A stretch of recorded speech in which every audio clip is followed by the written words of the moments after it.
Good morning सबको। आवाज आ रही है? एक बार चेक कर लो बेटा चैट में, यस ओके बता दो तो लेक्चर को स्टार्ट करेंगे। आज हम लोग जो पढ़ने वाले हैं टॉपिक का नाम है रेस्पिरेशन इन प्लांट। आप में से जो न्यूट्रॉन 1.0 में है उनकी मंडे ट्यूसडे वेडनेसडे क्लास नहीं हुई थी, उनका एक फिक्स शेड्यूल है अब से थर्सडे फ्राइडे सैटरडे मेरे साथ 1 से 3, मतलब 1:15 से 3:15 तक ऐसा कुछ।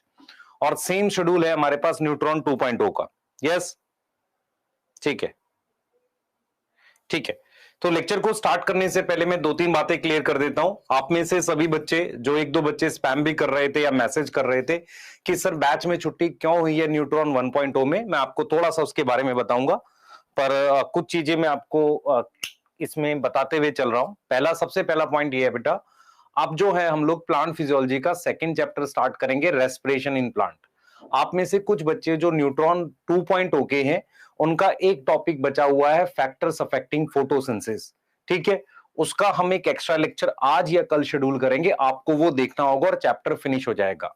आप सभी को फोटोसिंथेसिस की डीपीपी बना लेनी है, चाहे आप न्यूट्रॉन 1 में हो 2 में हो। आपकी डीपीपी अपलोड हो चुकी है और कल रात में मैंने उसका सॉल्यूशन भी रिकॉर्ड कर दिया था, वो आप देख लेंगे अगर आपको कोई डाउट आता है। उसके अलावा फोटोसिंथेसिस की मैंने एक वर्कशीट है, वो मैं आज अपलोड करा दूंगा, वो आपको मिल जाएगी। फोटोसिंथेसिस के मेरे हाथ से लिखे हुए नोट्स भी हैं, वो भी मैं आज आपको अपलोड करा दूंगा, वो आपको मिल जाएंगे। अब हम जो टॉपिक है वो रेस्पिरेशन इन प्लांट को स्टार्ट कर रहे हैं। हमने बैच को कंबाइन इसलिए किया है, मैं क्लियर कर देता हूं, ताकि मुझे थोड़ा सा टाइम मिले, ताकि मैं आपको एनसीईआरटी की रीडिंग के अलग से बना के दूं। क्योंकि मेरा ये मानना है कि अब एनसीईआरटी के डीप रीडिंग की जरूरत पड़ेगी, तो एनसीईआरटी रीडिंग के मैं सेपरेट लेक्चर बनाऊंगा, एकदम सेपरेट लेक्चर बनाऊंगा। मैं उसे यूट्यूब पे भी दूंगा बच्चों को और आपको भी दूंगा। रीजन क्या है बेटा, मैंने कहीं और भी जब पढ़ाया था, क्योंकि हम नाम इसलिए नहीं लेते बेटा क्योंकि वो सर को मतलब मैं बेसिकली इसलिए नहीं लेता हूं क्योंकि वो वैसे ठीक नहीं है, मतलब वैसे इन द सेंस कि मान लो हम नाम लेंगे किसी का, वो ठीक नहीं है, वो उनको मतलब उनको हम रिस्पेक्ट करते हैं पूरी, पर गलत लगे खराब लगे इस वजह से ऐसा कह रहे, ऐसा नहीं कि हम किसी को मतलब बुरा कह रहे हैं। मैं ये कह रहा हूं कि मैंने वहां पर एनसीईआरटी के अलग से लेक्चर रिकॉर्ड करके नहीं दिए थे, बहुत सारे बच्चे वहां भी हमारे बैचेस से पढ़ रहे हैं, तो मेरा ये फर्ज बनता है कि ये चीज उनको भी मिले और आपको भी मिले। एनसीईआरटी से अलग से चैप्टर सबका रिकॉर्ड करूंगा, ठीक है? Yes yes. जूलॉजी कब हुआ करेगी आपकी? जूलॉजी होगी मंडे ट्यूसडे वेडनेसडे, न्यूट्रॉन 1 और 2 में दोनों होगी 1:15 से आपकी 3 बजे तक, 3:15 तक। आपकी 11th फिनिश हो चुकी है जूलॉजी की पूरी। बॉटनी की बची है, क्योंकि बॉटनी में मैं आपको ज्यादा चैप्टर्स करा रहा हूं, लगभग अगर आप देखेंगे 10, या मान लो अगर मैं ट्रांसपोर्ट और मिनरल भी करा रहा हूं तो 13 चैप्टर है, नहीं करा रहा हूं तो 11 चैप्टर है, तो इसलिए मुझे ज्यादा समय लगता है। यहां तक क्लियर है बेटा सारा? यहां तक क्लियर है? ठीक है। तो अगर आप ईमानदार हैं, आप मेहनत कर सकते हैं मेरे साथ, तो मैं आपको 100% श्योर कर रहा हूं कि यहां से हम आपको सारा रिवाइज भी करा ले जाएंगे और सब कुछ करा ले जाएंगे। मैं उम्मीद कर रहा हूं आप सभी बच्चों से कि आने वाला जो टाइम है, आने वाला जो 6 महीने का टाइम है, आप पूरी मेहनत करने वाले हो मेरे साथ। मैं ये उम्मीद कर रहा हूं कि आप पूरा पूरा एफर्ट करोगे, क्योंकि अभी नवंबर बाकी है, फिर दिसंबर आएगा, जनवरी फरवरी मार्च अप्रैल और मई 5, तो लगभग 6 महीने का जो समय है आप पूरी मेहनत करोगे। तो मैं एक बार अपनी बातें रिपीट कर देता हूं, जो बच्चे जस्ट ज्वाइन किए हैं। आपकी बॉटनी की क्लास थर्सडे फ्राइडे सैटरडे मेरे साथ हुआ करेगी, ठीक है? और वो हुआ करेगी 1:15 से 3 बजे तक, ठीक है? न्यूट्रॉन 1 में भी और 2 में भी। यस, न्यूट्रॉन 2 में एक टॉपिक बचा है फैक्टर्स अफेक्टिंग फोटोसिंथेसिस। कहने के लिए मैं बोल सकता हूं कि जाकर 1 से देख लो, नहीं, पर मैं आपके लिए अलग से रिकॉर्ड करूंगा, ये मेरा फर्ज है और मुझे ऐसा करना चाहिए। तीसरा पॉइंट मैंने ये बोला कि एनसीईआरटी के अलग से लेक्चर रिकॉर्ड करके दूंगा, जैसे सबसे पहले मैं फोटोसिंथेसिस का दूंगा और फिर रिवर्स भी चलेंगे। आपको मॉर्फोलॉजी का ऐसा जरूरत नहीं पड़ेगी, फोटोसिंथेसिस, सेल साइकिल, बायोमोलिक्यूल, खासकर उसका भी जो प्राइम में बचा हुआ है वो बिल्कुल मुझे रिकॉर्ड करना है। तो आप लोग दिवाली एंजॉय करिएगा, मैं वो काम कर लूंगा, क्योंकि मुझे थोड़ा सा टाइम यहीं पर मिलेगा। दिवाली के 4 दिन की जो छुट्टियां हैं उसमें मैं ये काम कर लूंगा, एनसीईआरटी के लेक्चर और संजीवनी में भी मेरे को मतलब बायोमोलिक्यूल कराना है, वो सारे काम मैं यहां पर कर पाऊंगा। ठीक है बेटा? सही है, ठीक है? यस। MWF, हाँ पॉडकास्ट भी देंगे बेटा, अब टाइम बचेगा ना। हाँ यस, ठीक है, चलें स्टार्ट कर दें। स्टार्ट कर दें? अच्छा, आपकी छुट्टी बैच में कब रखी गई है? संडे छुट्टी है कल, मतलब सैटरडे क्लास होगी, संडे मंडे ट्यूसडे 3 दिन छुट्टी है, और 15 को एक टेस्ट रखा गया है। तो क्या सर हम 3 दिन में पूरा रिवाइज कर पाएंगे? करते रहो बेटा, रिवाइज जितना हो जाए अच्छा है। और 15 को आपको एक बड़ा टेस्ट देना है, ठीक है, ये चीज याद रहेगी। Yes, Monday Tuesday Wednesday botany की क्लास नहीं है। Monday Tuesday Wednesday MD sir की क्लास होगी जो जूलॉजी पढ़ाते हैं, और वो अब जैसे ही आपकी देखो मंडे ट्यूसडे वेडनेसडे तो छुट्टी है, तो एमडी सर क्या होगा, आपकी 12th स्टार्ट करेंगे इसके दिवाली के बाद। थर्सडे फ्राइडे मेरी होती है, तो मैं अभी कंटिन्यू करूंगा 11th को। ठीक है, चले, अब इतनी बात बहुत है, स्टार्ट करें आज नया चैप्टर जल्दी से। और 2.0 वालों का क्या होगा भाई? 2.0 का जो भी आपका फोटोसिंथेसिस का एक लेक्चर है वो आज आपको मैं रात 8 बजे तक दे दूंगा। उसके अलावा आप उसको कल तक भी देख सकते हो आराम से। उसकी वर्कशीट सॉल्व करेंगे, वर्कशीट मैंने दी है, मैं बैच में भी डाल देता हूं। उसका आप डोपा सॉल्व करेंगे, कंबाइंड डोपा मैं एक दे दूंगा आपको, ठीक है। यस, चले स्टार्ट करें, चले स्टार्ट करें।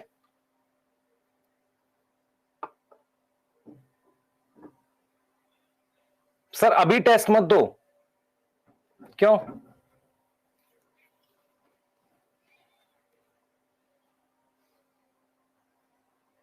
वर्कशीट नहीं दी, आ जाएगी। सर 5 दिन की छुट्टी दो, ठीक है, 5 दिन की छुट्टी दो। 1 मिनट दो मुझे।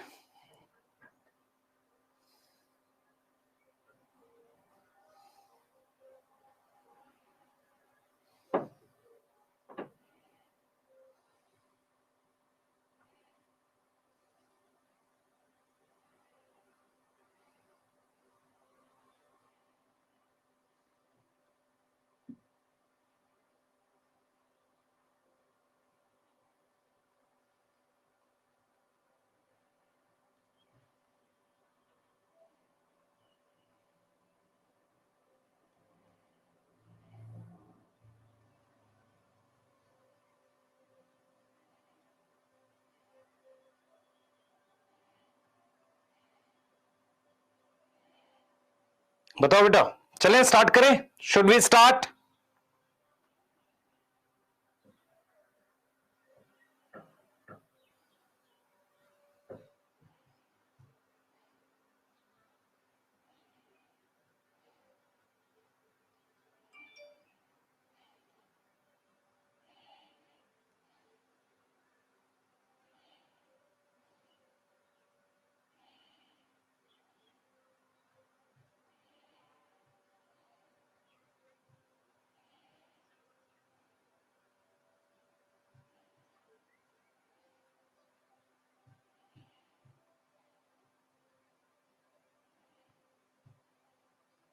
चलिए स्टार्ट करते हैं, चलिए चलिए चलिए चलिए चलिए स्टार्ट करते हैं। 5 दिन की छुट्टी दो, अच्छा तुमने वो चला दी, चलो स्टार्ट करते हैं। एनबीटीएस बेटा बहुत सारा पहुंच रहा है, मैं फिर बताता हूं। मैंने एक बच्चे ने रिव्यू बनाया था, मैंने देखा था उसका, तो उसने कहा सर फिजिक्स टफ है, जूलॉजी आसान है, बॉटनी ट्रिकी है। पेपर जब हमने मतलब एनबीटीएस के बनाए थे ना, तो इस तरीके से बनाया था, एक को थोड़ा मुश्किल करेंगे, 2 मॉडरेट रहेगा, एक इजी रहेगा, 2 इजी रहेगा, एक मॉडरेट रहेगा, एक डिफिकल्ट रहेगा, 2 मॉडरेट रहेगा, दोनों इजी रहेगा, ऐसा कुछ करके मिक्स बनाया था, ताकि आप हर तरह के पेपर के लिए तैयार हो सको। यस यस, ठीक है।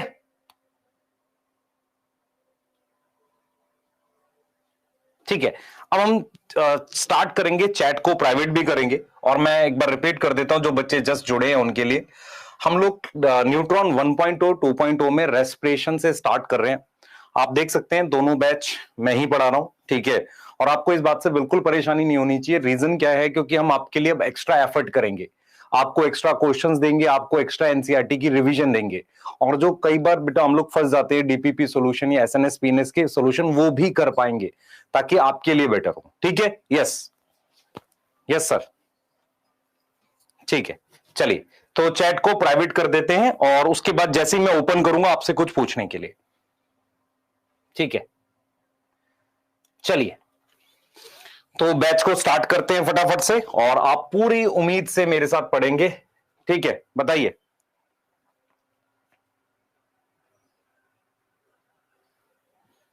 ठीक है, हम टॉपिक स्टार्ट कर रहे हैं बेसिक ऑफ रेस्पिरेशन, ग्लाइकोलिसिस। ये दो टॉपिक हैं जिनके बारे में हम पढ़ना चाह रहे हैं। ठीक है, यस और नो? Yes sir. तो आज का जो टॉपिक है, चैप्टर का नाम है रेस्पिरेशन इन प्लांट। क्या क्या पढ़ेंगे देखो, आप पढ़ोगे आज बेसिक्स ऑफ रेस्पिरेशन, आरक्यूबी में आज ही पढ़ा दूंगा glycolysis, oxidation of pyruvate, Krebs cycle, ATP balance sheet, amphibolic pathway, electron transport chain, anaerobic fate of pyruvate. ये सारे टॉपिक्स हैं जो चैप्टर में है। आपको ये समझना पड़ेगा, ये बड़े टॉपिक हैं। ग्लाइकोलिसिस बड़ा टॉपिक है, क्रैब साइकिल बड़ा टॉपिक है, और इलेक्ट्रॉन ट्रांसपोर्ट सिस्टम ये बड़े टॉपिक हैं। क्लियर है? तो आज मैं बिल्कुल बेसिक से आपको रेस्पिरेशन स्टार्ट करने वाला हूं। आपको सारा समझ में आएगा, बस आप पूरा फोकस मेरी तरफ करेंगे और सिर्फ मेरी बात सुनेंगे। आपकी चैट प्राइवेट है, मैं चैट नहीं देख रहा हूं, तो प्लीज लिखो भी मत कोई। ठीक है, मैं आपकी पूरी बात सुनूंगा। जब मैं चैट आपकी पब्लिक करूंगा तो चैट एकदम रुक जानी चाहिए। ठीक है, और आप बहुत ध्यान से सुनेंगे तो आपको सारा समझ आएगा। मैं एक बार फिर रिपीट कर रहा हूं क्योंकि आप सुनते नहीं हो। आपका बेटा आज थर्सडे, फ्राइडे, सैटरडे 3 दिन मेरी क्लास हुआ करेगी।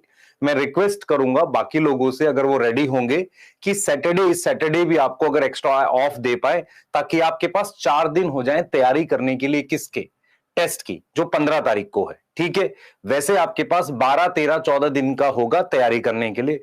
दिवाली एंजॉय भी करनी है, ऐसा नहीं है। मैंने नहीं बोला कि दिवाली एंजॉय नहीं करनी, करनी है, पर अपने गोल को नहीं भूलना है, अपने माता पिता को नहीं भूलना है, अपनी किताबों को नहीं भूलना है। जिन चीजों के लिए तुम बने हो, जो चीज तुम करना चाहते हो, जिस चीजों के लिए तुम लड़ रहे हो पिछले मतलब जब से तुमने दिमाग संभाला है, 7वीं, 8वीं, 10वीं, 11वीं से, जब से तुमने सोचा है कि डॉक्टर बनना है, तो उन्हें नहीं भूलना आपने। ठीक है, और Monday, Tuesday, Wednesday MD sir की क्लास हुआ करेगी। कौन से वाले स्लॉट में? 1:15 से 3। थर्सडे, फ्राइडे, सैटरडे मेरी हुआ करेगी न्यूट्रॉन 1 और 2.0 में। इतनी बात के बाद अब कोई बात नहीं करूंगा बीच में। ठीक है, आ जाओ, हम स्टार्ट कर रहे हैं बेटा। हम स्टार्ट कर रहे हैं रेस्पिरेशन से। पर मैं रेस्पिरेशन स्टार्ट करने से पहले आपसे कुछ सवाल पूछूंगा, और इन सवालों के जवाब ही ये चैप्टर है। सबसे पहला सवाल मेरे मन में आ रहा है, क्या क्या एनिमल या प्लांट, जिसकी भी बात करता हूं मैं, यहाँ एनिमल लिख रहा हूं, मैं प्लांट्स भी लिख रहा हूं। मेरा सवाल ये है कि कोई भी एनिमल या प्लांट ब्रीद करता क्यों है? एनसीईआरटी भी ऐसे स्टार्ट करती है। एनसीईआरटी पूछती है कि क्या एनिमल प्लांट ब्रीद करते हैं और क्यों करते हैं। दूसरा सवाल मैं ये जानना चाह रहा हूं कि एनर्जी का हमारी बॉडी में रोल क्या है। तीसरा सवाल मैं ये जानना चाह रहा हूं कि एनर्जी बनती कैसे है, किससे एनर्जी बनती है, क्यों बनती है, किस तरीके से एनर्जी बनती है। उसके बाद मैं ये जानना चाह रहा हूं कि क्या सारे ऑर्गेनिज्म अपना खाना बना पाते हैं, मैं ये जानना चाह रहा हूं। और मैं ये जानना चाह रहा हूं कि रेस्पिरेशन होता कहां है, इनके बारे में जानना चाह रहा हूं। तो आपको ये जो चैप्टर है जिसका नाम है रेस्पिरेशन इन प्लांट, सबसे पहले अपने दिमाग में ये निकाल दो कि इस चैप्टर में हम प्लांट का रेस्पिरेशन पढ़ेंगे। ये वो चैप्टर है, जैसे मान लो मैं प्लांट बना दूं, ये मेरी बात समझना ध्यान से, मान लो ये मैं प्लांट बना दूं, कुछ लिखना नहीं है आपको, कुछ भी नहीं, ये प्लांट में लीफ है, यस और नो, ये लीफ है। अब मैं आपसे ये कह रहा हूं कि मेरे पास ये, इसमें भी एक सेल होगा, यस, इसमें भी सेल होगा। और अगर आप कोई एनिमल बना दो, कोई एनिमल बना दो जिसके पैर होंगे ऐसे, है ना, ऐसे पूंछ होगी, ठीक है, कोई एनिमल बना दिया मैंने, इसकी बॉडी में भी तो सेल होगा। इस चैप्टर में मैं प्लांट और एनिमल दोनों के सेल में होने वाला रेस्पिरेशन पढ़ूंगा। तो ये जो चैप्टर है ना, ये जो चैप्टर है मुझे क्या पढ़वा रहा है? सेल के अंदर होने वाला रेस्पिरेशन। क्योंकि टॉपिक बॉटनी में है इसलिए हमने प्लांट का रेफरेंस ले लिया है, लेकिन मैं किसी भी सेल में किस तरीके से ऊर्जा और एनर्जी बनती है, आज मैं इस टॉपिक को डिस्कस करने वाला हूं इस चैप्टर में। तो आप पूरा फोकस रखें, हेडिंग डालें सबसे पहले अपनी कॉपी में, रेस्पिरेशन इन प्लांट। बिल्कुल ऑफलाइन के तरीके से पढ़ाते हैं बेटा हम, ताकि चीजें समझ में आए। तो सबसे पहले इस चैप्टर में हमें क्या पढ़ना है? Respiration in plant. तो एक छोटा सा डिस्कशन करेंगे ब्रीदिंग को लेकर, फिर हम बात करेंगे बाकी छोटी छोटी चीजें। पर आपको यह बात सबसे पहले दिमाग में लानी है, चैप्टर का नाम है रेस्पिरेशन इन प्लांट। क्या हम इसमें प्लांट का रेस्पिरेशन पढ़ेंगे? नहीं, इस चैप्टर में हम सेल में होने वाला रेस्पिरेशन पढ़ने वाले हैं। किसी तरह का कोई डाउट दिमाग में मत रखना। प्लांट और एनिमल में उसी तरीके का रेस्पिरेशन होता है, हम दोनों को पढ़ाएंगे। यस यस, ठीक है। तो हमने यहां पर लिखा है basics of respiration, yes, glycolysis, yes, फिर हमने लिखा है यहां पर why plant, why animal breathe, इसकी बात करी है, ध्यान नहीं बेटा, वाई एनिमल ब्रीद इसकी बात करी है। What is role of energy इसकी बात करी है। What is source of energy इसकी बात करी है। ऑल ऑर्गेनिज्म प्रोड्यूस फूड इसकी बात करी है। और हमने बात करी है लोकेशन ऑफ रेस्पिरेशन की। मैंने इन चीजों की बात करी है आपसे, ठीक है, इन चीजों पे बात करने वाले हैं आज, ठीक है, ये सवाल है, ठीक है। आज हम दो टॉपिक पढ़ेंगे, रेस्पिरेशन का बेसिक्स और ग्लाइकोलिसिस, ठीक है। अगर मैं आपसे सिंपल पूछूं, एक सवाल पूछूं, चलिए स्टार्ट कर दिया हमने, पहले ही हेडिंग डालनी है, व्हाई ब्रीदिंग इज इंपॉर्टेंट। तो मैं अगर आपसे पूछूं कि कौन ब्रीद करता है, आपको पता है कि मेरे पास एनिमल्स जब ब्रीद करते हैं, ब्रीद मतलब सांस लेते हैं, उसका मेन रीजन होता है क्या, उनको क्या चाहिए, रीजन क्या है, दे नीड ऑक्सीजन, उनको क्या चाहिए, ऑक्सीजन चाहिए। अगर मैं किसी ह्यूमन की ही बात करूं, किसी ह्यूमन की ही बात करूं, तो आप ये देख सकते हो कि जो भी एयर हम यहां पर लाते हैं, अगर ह्यूमन की ही बात कर रहे हैं, प्लांट पढ़ा रहे हैं पर ह्यूमन की बात कर रहे हैं, तो हमारा मेन पॉइंट है कि वो एयर जो ऑक्सीजन है, वो ऑक्सीजन लंग से किसमें चली जाती है, ब्लड में। किसमें चली गई, ब्लड में चली गई। और ब्लड से वो बेसिकली किसमें जाती है, सेल में। वो किसमें चली गई, सेल में चली गई। तो मेरा सिंपल पर्पस ये है कि मैं ऑक्सीजन को लंग्स के थ्रू फाइनली सेल में पहुंचा रहा हूं। तो अगर मैं आपसे पूछूं कि आप ब्रीद क्यों करते हो, या कोई भी ऑर्गेनिज्म ब्रीद क्यों करता है, सिंपल लॉजिक है कि उसको ऑक्सीजन को सेल तक पहुंचाना है। और वो ऐसा कर क्यों रहा है, मान लो मैं आपसे पूछूं ऐसा क्यों कर रहा है, तो उसका मेन रीजन है ऑक्सीजन क्या करती है, help in oxidation of food के ऑक्सीडेशन में मदद करती है एंड हेल्प करती है क्या बनाने में, एनर्जी प्रोड्यूस करने में। मैं रिपीट कर रहा हूं, क्या बनाने में, एनर्जी प्रोड्यूस करने में। मेरे मन में कुछ सवाल हैं जो मैं आपसे पूछूंगा। पहला, क्या बिना ऑक्सीजन के एनर्जी नहीं बन सकती, बन सकती है। इसका मतलब ऑक्सीजन की वजह से ज्यादा एनर्जी बनती है। पहला सवाल का आंसर समझ में आ गया। क्या बिना ऑक्सीजन की एनर्जी नहीं बन सकती है, बन सकती है। इसका मतलब बिना ऑक्सीजन के भी फूड ऑक्सीडाइज हो सकता है पर एनर्जी कम बनेगी। दूसरा जो एनर्जी बनती है क्या वो डायरेक्टली यूज हो जाती है, नहीं, डायरेक्टली यूज नहीं होती। वो एनर्जी स्टोर हो जाती है किसकी फॉर्म में, फूड की फॉर्म में। तो सिंपल सा लॉजिक ये है कि ऑक्सीजन चाहिए एनर्जी बनाने के लिए। तो इसका मतलब ये होगा कि मेरे पास जितने भी बॉडी प्रोसेस है, ऑल बॉडी के जो प्रोसेस हैं, ध्यान से सुनेंगे बेटा, ऑल बॉडी के जो प्रोसेस है,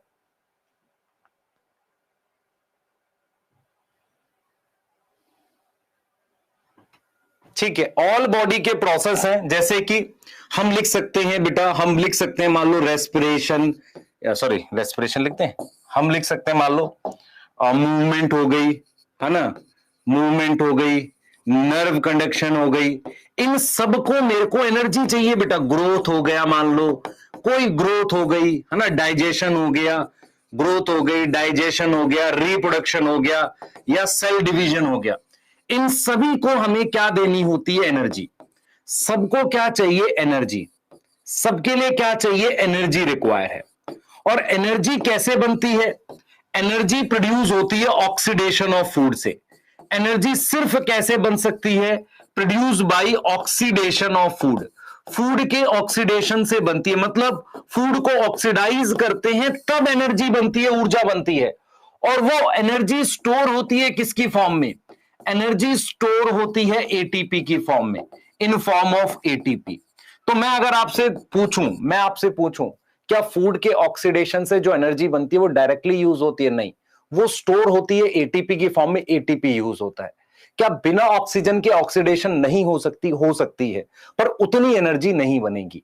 तो कहीं ना कहीं चैप्टर अगर ये पूछता है कि एनिमल्स ब्रीद करते हैं, उसकी इंपॉर्टेंस क्या है, सिंपल सा लॉजिक, कोई भी एनिमल ब्रीद इसलिए करता है ताकि वो ऑक्सीजन सेल के अंदर पहुंचा सके।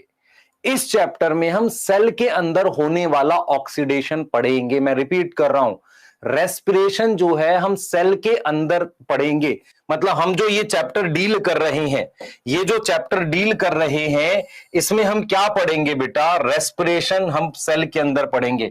तो इन दिस चैप्टर हम क्या पढ़ने वाले हैं? हम पढ़ने वाले हैं study of cellular respiration. Cellular respiration की हम क्या करेंगे? स्टडी करेंगे। कोई डाउट है? बता दो जल्दी से। हम पढ़ेंगे सेलुलर रेस्पिरेशन। यस और नो? यस और नो बताइए। यहां तक क्लियर है?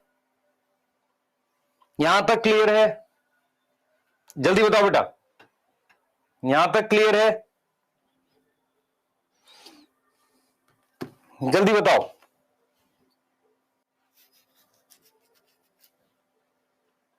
यहां तक क्लियर है? मैक्सिमम लोगों को क्लियर है। डन। तो इस चैप्टर में हम सेल के अंदर होने वाली रेस्पिरेशन की बात करने वाले हैं। ठीक है, सेल के अंदर होने वाली रेस्पिरेशन की बात करने हैं। तो यहां पे कह रहा है ब्रीदिंग एनिमल जो है वो क्या करता है? उसको एनर्जी चाहिए, डेली लाइफ के लिए एनर्जी चाहिए, ट्रांसपोर्ट इन सब के लिए। और उसके लिए वो क्या करेगा? एनर्जी कहां से आएगी? फूड से आएगी। फूड को क्या करना पड़ेगा? ऑक्सीडाइज करना पड़ेगा। यस और नो? यही बात इस पैराग्राफ में ये कह रहा है। ठीक है, क्लियर है? यहां तक समझ में आ रही है? ठीक है। अब अगर मैं बोलूं what is role of oxygen, actual में ऑक्सीजन क्या करती है? ऑक्सीजन सेल के अंदर रिक्वायर है। ऑक्सीजन क्या है? Required inside cell. और वो किसमें हेल्प करती है? It help in oxidation of food. Oxidation of food में मदद करती है। जो क्या करेगी? विच प्रोड्यूस एनर्जी, और वो स्टोर हो जाएगी किसमें? एटीपी में। Store in ATP. सर एक चीज और बता दो जरा यहां पे। सर लिखने का समय दो, बिल्कुल दूंगा। यस, लिखने दीजिए, बिल्कुल दे रहा हूं। 1 मिनट रुक जा, बस 1 मिनट रुक जा भाई, बिल्कुल रुक जा। तो मैंने यहां पर बिल्कुल क्लियर किया है, oxygen require inside cell. Cell के अंदर ऑक्सीजन चाहिए। It help in oxidation of food. वो किसमें मदद करेगा?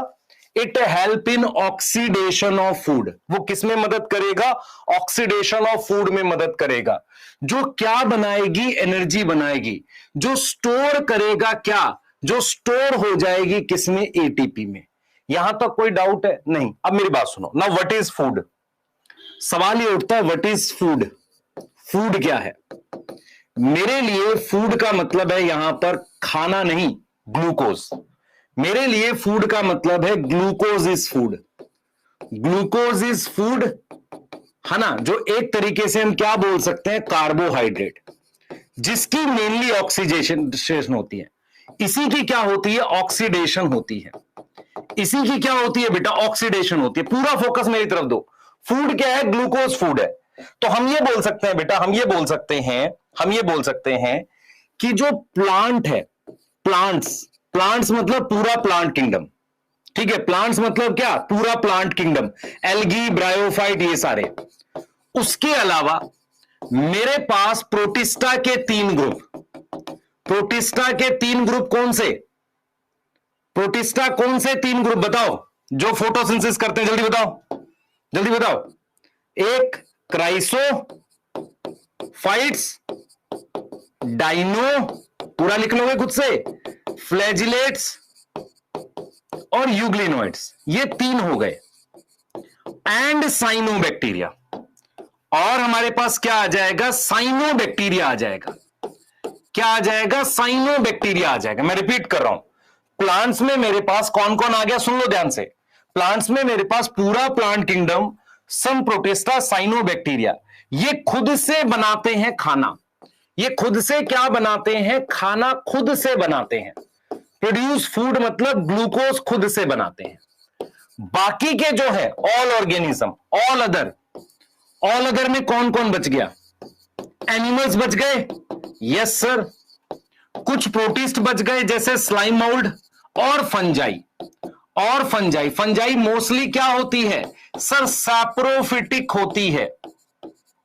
ये क्या करते हैं? Take glucose from outside. Glucose from outside.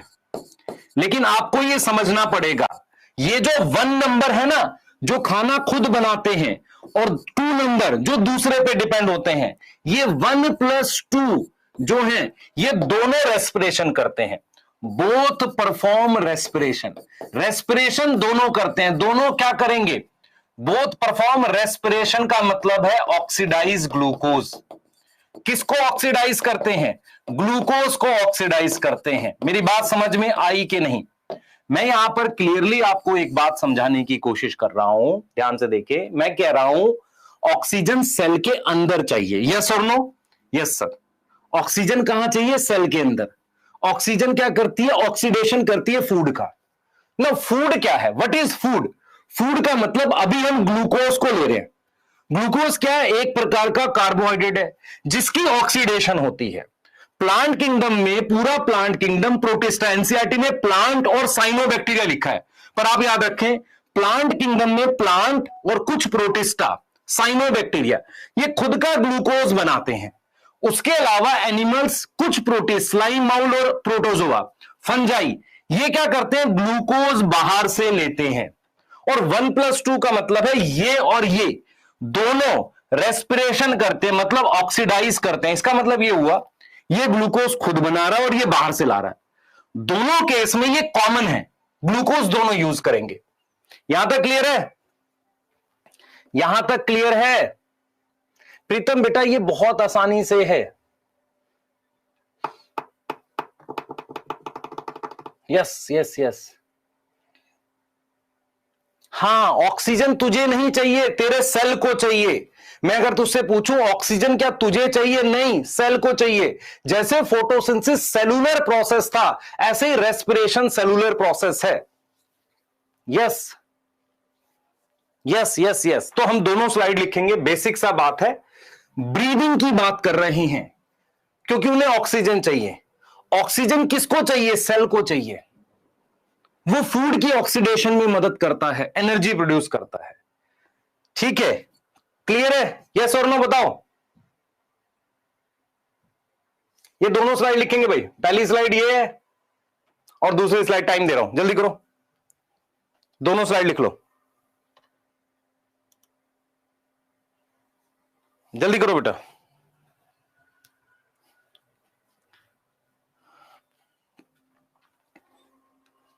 जल्दी लिख लो।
मेरी आवाज आ रही है क्या? अरे मैं इतनी देर से बोल रहा हूं, तुम सुन ही नहीं रहे हो, कोई सुनते ही नहीं हो। मैं बोले जा रहा हूं, तुम्हें मेरी आवाज नहीं सुनाई दे रही? आवाज नहीं आ रही थी मेरी? इतनी देर से बोले जा रहा हूं, आ रही थी नहीं आ रही थी? नहीं? अच्छा, तुम्हें अपनी आवाजें आ रही है? 4 महीने से बोल रहा हूं पढ़ लो, ये आवाज नहीं आ रही थी? आ रही होगी, ये तो आ रही होगी भाई। अपनी अंतरात्मा की आवाजें आ रही है? आ रही है। आ जाओ जरा, मीनिंग ऑफ ऑक्सीडेशन समझा देते हैं तुम्हें पहले, फिर आगे की बात करते हैं। मीनिंग ऑफ ऑक्सीडेशन समझा देते हैं। क्या है मीनिंग ऑक्सीडेशन का? ध्यान से सुनेंगे। मान लो मेरे पास ग्लूकोज है, ध्यान से सुन लो, ग्लूकोज है। ग्लूकोज का स्ट्रक्चर किसी को याद है? ऐसा ही कुछ बनाते थे अपने, ऐसा कुछ बनाते थे नहीं, यहां CHO बना देते थे, है ना, और ऐसा कुछ बना डालते थे, और लास्ट में CH2OH। तो यहां हम लिख देते थे OH H H OH OH H OH H, ये कर देते थे। ठीक है, ये कर देते थे। ये ग्लूकोज है हमारे पास। ठीक है, ये हमारे पास क्या है? ग्लूकोज है। समझना ध्यान से, ये हमारे पास ग्लूकोज है। हम इस तरीके से चलते थे। तो हमने क्या किया था? मीनिंग ऑफ ऑक्सीडेशन की हमने बात करी थी। मीनिंग ऑफ ऑक्सीडेशन की हमने बात करी थी, जिसमें यहां हमने क्या लिखा था? CHO लिख दिया था। यस और नो? Yes sir. ठीक है, CHO लिख दिया था। अब जरा सुनना मेरी बात ध्यान से। मैं अगर आपसे कहूं मुझे ऑक्सीडेशन करनी है, what is meaning of oxidation? ध्यान से सुनेंगे। आप में से अगर मैं कहूं कि भाई मेरी तरफ देखे भाई, सारे पापी टाइप के बच्चे, पापी टाइप के बच्चे मेरी तरफ देखेंगे सारे। सर आपकी तरफ ही देख रहे हैं, सारे पापी हो तुम, मानते तो नहीं। इधर देख, ये कागज है। ये कागज किसका बना है? कौन बताएगा? दिस कागज इज केमिकली, अरे बोलो, दिस कागज इज केमिकली, दिस कागज इज केमिकली। बहुत पिटाई करूंगा। बायोमोलिक्यूल में सेलुलोज बताया था, पल्प सेलुलोज है। केमिकली सेलुलोज, नलायको एटम लिख रहे हैं, गधा सब। आसपास कोई है झापड़, मम्मी झाड़ू से वो साफ कर रहे होंगे ना, अभी घर की सफाई चल रही है, उसी झाड़ू से तुझे सूद दे, तभी तू सुध रहेगा। इधर देख ध्यान से, ये कागज जो है ना, ये कागज केमिकली सेलुलोज है। अगर मैं इसे जलाऊंगा, दैट इज कंबशन। अगर मैं उसे जला दूं, कंबशन क्या बनेगा? सर CO2H2O बनेगा। अगर मैं कर रहा हूं इसको, ग्लूकोज को ऑक्सीडाइज कर रहा हूं, तो मेरे पास फाइनल प्रोडक्ट में क्या बनना चाहिए? क्योंकि रेस्पिरेशन इज ऑल्सो ऑक्सीडेशन। ध्यान से सुन, मेरी बात सुनियो ध्यान से। कंबशन एक ऑक्सीडेशन है, यहां भी ऑक्सीडेशन कर रहा हूं। फाइनल प्रोडक्ट में मेरे पास CO2H2O ही बनना चाहिए, क्योंकि ये भी कार्बन का है। अब मैं जो तुझे बोलने जा रहा हूं वो सुन ध्यान से। ऐसा हो सकता है कि ये CHO जो है वो COH में कन्वर्ट हो जाए। ठीक है, COH में कन्वर्ट हो जाए। हो सकता है ये अल्कोहल यहां पर कीटोन बन जाए। तो मेरे पास, मेरी बात सुन ध्यान से, मैं क्या बोल रहा हूं। मेरे पास ऐसा कुछ हो सकता है, समझ इस बात को। मेरे पास हो सकता है कि जो अल्कोहल है, अल्कोहल को ऑक्सीडाइज करूं, अल्कोहल को ऑक्सीडाइज करूं, तो या तो कीटोन बने या एल्डिहाइड बने। जब मैं उसको ऑक्सीडाइज करूं तो मेरे पास एसिड बने। What is acid? COH। और जब मैं इसको आगे ऑक्सीडाइज करूं तो मेरे पास फाइनली क्या बने? CO2 बने। तो मैं आपको यही समझाने की कोशिश कर रहा हूं, कंबशन का मतलब होता है एक स्टेप में oxidation. Now what is combustion? चीनी लो घर में जला दो, दैट इज कंबशन। वो सिंगल स्टेप में होता है। क्या होता है सर जी? सिंगल स्टेप ऑक्सीडेशन होती है। Combustion is single step oxidation. But what is respiration? Respiration is ऐसी ऑक्सीडेशन जो स्टेप वाइज होती है। क्या होगी? स्टेप वाइज ऑक्सीडेशन होगी। इस बात में किसी को डाउट है? अरे इस बात में किसी को डाउट है? CHO ग्रुप जो है उसको ऑक्सीडाइज करोगे COH बनेगा, और ऑक्सीडाइज करोगे तो CO2 बनेगा। यस यस, हां सर, बिल्कुल सही बात है। तो अगर मैं ये चैप्टर आपको समझा पाया तो मैं ये जरूर समझा दूंगा कि कैसे अल्कोहल से कीटोन एल्डिहाइड बनेगा और फिर एसिड बनेगा, and final product should be CO2। अगर मैं आपसे कह रहा हूं, ध्यान से सुन बेटा, अगर मैं कह रहा हूं कि ग्लूकोज से मैंने ये बना दिया या ये बना दिया, इतने को कहेंगे पार्शियल ऑक्सीडेशन। समझ इस बात को। अगर मैंने कार्बन को यहां से लेकर यहां तक, that is known as partial oxidation. कैसा ऑक्सीडेशन है? पार्शियल है। लेकिन अगर मैं इसको पूरी तरीके से ये बना पाया, क्योंकि शुगर में अल्कोहल ग्रुप भी है और ये भी है, अगर मैं ये बना पाया तो इसको क्या बोलोगे? कंप्लीट ऑक्सीडेशन बोलोगे। इसीलिए छोटी क्लास में पढ़ाया जाता था ग्लूकोज की कंप्लीट ऑक्सीडेशन से CO2 और पानी और बहुत सारी एनर्जी बनती है। What is difference between combustion and respiration? Respiration is step wise oxidation, जिसकी वजह से एनर्जी जो बनती है उसको ट्रैप कर सकते हैं। एनर्जी प्रोड्यूस होती है उसको क्या कर सकते हैं? ट्रैप कर सकते हैं। यस यस, बहुत बढ़िया, बहुत बढ़िया। रेस्पिरेशन क्या सभी सेल में होता है? मैं आपसे सवाल पूछता हूं, आप इस सवाल का आंसर देना। क्या आपकी बॉडी के सारे सेल में रेस्पिरेशन होता है? यस सर, जो जिंदा है। क्या आरबीसी में होता है? यस सर, होता है। यस सर, होता है रेस्पिरेशन। मुझे बताओ कितना खराब लगेगा, एक सेल दूसरे से एटीपी मांग रहा है, कम से कम एटीपी तो खुद की बना ले। कोई भी ऐसा सेल नहीं है जिसके अंदर रेस्पिरेशन ना हो, अपनी एनर्जी ना बना सके। ये ठीक नहीं है। माइटोकॉन्ड्रिया नहीं होगा, साइटोप्लाज्म में रेस्पिरेशन करो, पर रेस्पिरेशन तो करना पड़ेगा। यस। वायरस की दिक्कत क्या थी? वायरस रेस्पिरेशन नहीं कर सकता, एटीपी नहीं बना सकता। तुम्हारी बॉडी में कोई भी ऐसा सेल, लिविंग सेल नहीं है जो रेस्पिरेशन ना करे, जो एनर्जी ना बनाए। आरबीसी में माइटोकॉन्ड्रिया नहीं होता तो ग्लाइकोलिसिस होती है साइटोप्लाज्म में। Yes yes yes. वो सेल ही क्या जो रेस्पायर ना कर सके? नहीं, वो सेल ही क्या जो रेस्पायर ना कर सके, है ना? और वो सिलेक्शन ही क्या जो इंस्पायर ना कर सके। सर क्या थर्ड क्लास जोक मार रहे हो? चल भाई आगे लिख ले, जल्दी कर। चलो ठीक है, नोट करो इसको जरा। मीनिंग ऑफ ऑक्सीडेशन समझाया। मैं आपको केमिस्ट्री के थ्रू पढ़ाऊंगा ये चैप्टर, जिसमें मैं थोड़ी केमिस्ट्री यूज करूंगा और आपको लॉजिकली समझाऊंगा और ये आपको इजीली याद हो जाएगा। यस, नोट कर लो। Yes sir.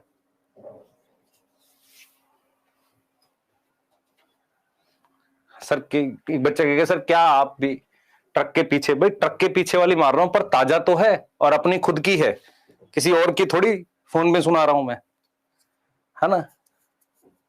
हाँ हाँ, लिख लीस। चलिए आ जाओ। चलो अच्छा है बेटा, मोटिवेशन के लिए शायरी होनी चाहिए, पर शायरी से मोटिवेट हो रहे तो मुश्किल काम है तुम्हारे जीवन में। आ जाओ। मेरा सवाल है क्या प्लांट ब्रीथ करते हैं? ये लिख लो बेटा एक बार। मोटिवेशन अगर तुम्हें उस चीज से मिल रही है, मान लो मैं कहता हूं कि मेरी लाइफ की मोटिवेशन कैसे मिली होगी, मुझे मोटिवेशन मिली थी घर की स्थितियों से। तो जो घर की स्थितियां आपको बदलनी है तो आपको मोटिवेट होना पड़ेगा, आपको काम करना पड़ेगा। ऐसे सबके साथ है। ऐसा नहीं है कि तुम बचपन में ही सोचते थे हम रॉकेट उड़ाएंगे। बचपन में तो तुम एक ही देखते थे यार, ये वाली चीज मिल जाए, ये मिल जाए, पता ही नहीं कैसे है। जब थोड़े बड़े हुए तो तुम्हें समझ में आया कि समाज में चीजें बदलती कैसे हैं। जब आप पढ़ के कुछ अलग करते हो तब तुम समझ में आया कि डॉक्टर इंजीनियर बन के कुछ कर सकते हैं। और मोटिवेशन सिर्फ इस चीज को लेकर है, स्थितियां बदलनी है। यस यस, चलो आगे चलेंगे।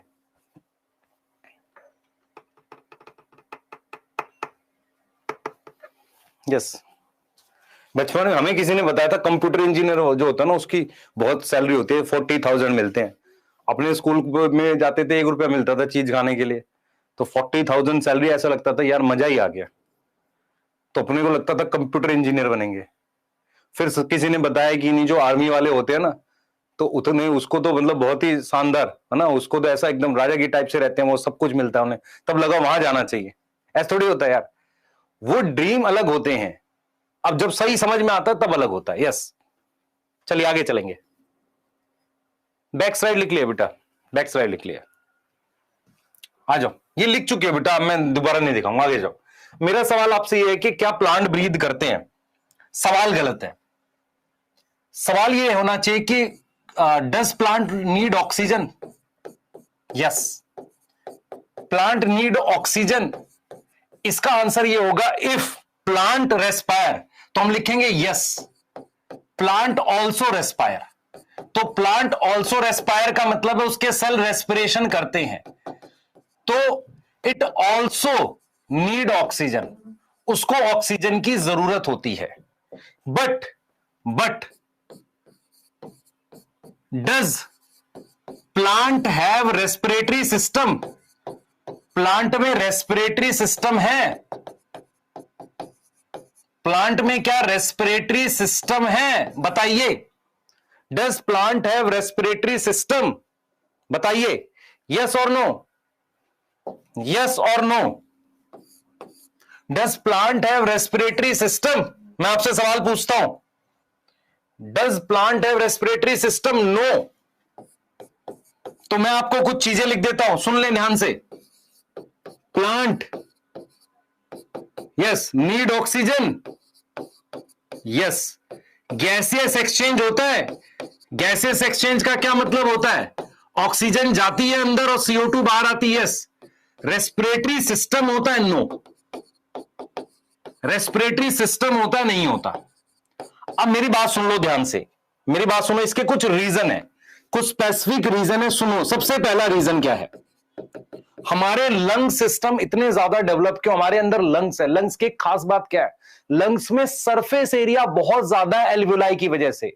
ऐसा इसलिए होता है क्योंकि बहुत सारी ऑक्सीजन की जरूरत होती है। तो पहला चीज आपको लिखना है कि प्लांट को ऑक्सीजन की जरूरत कम है।